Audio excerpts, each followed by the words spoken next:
I don't know about you, but I'm pretty sure that was a Bigfoot. Let me tell you a story. Welcome to another episode of Bigfoot Campfire Stories.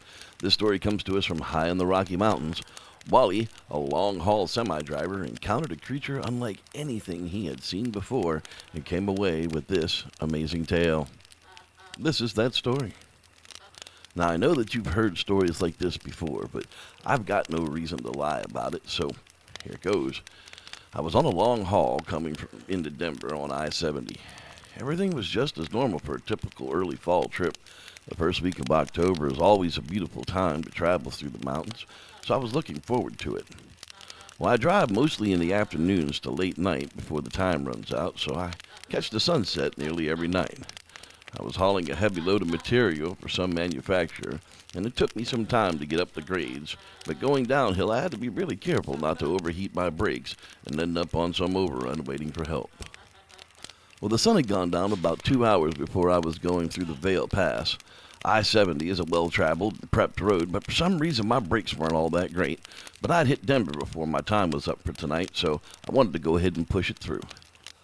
Well, it had gotten dark, and I mean very dark, as the mountains take away the light that much more. I had gotten to the bottom of the downgrade and had let off the brakes to accelerate towards the upgrade when all of a sudden, and I mean fast as lightning, something ran out in front of my rig, and it was big.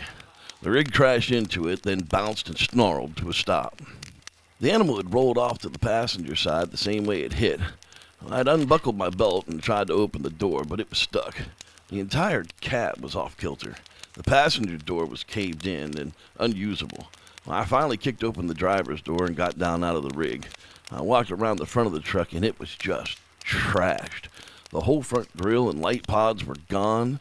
There was hair all over the truck where the animal had hit. It was on the fender and on the door.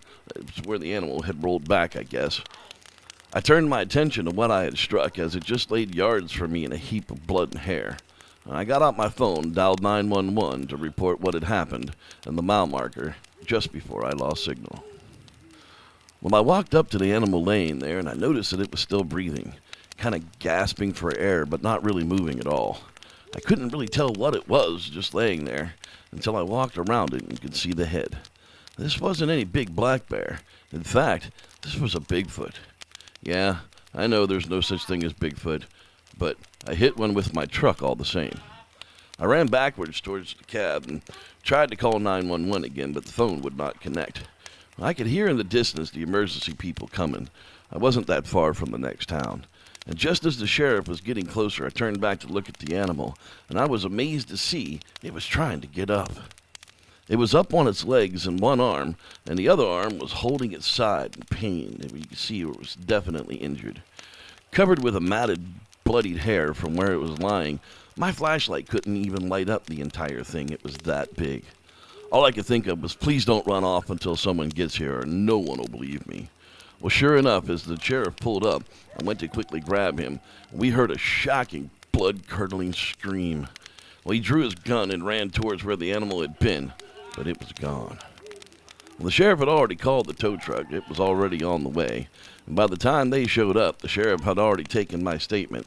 Well, since he hadn't seen the animal before it ran off, he just put down unidentified large mammal as the cause of the accident.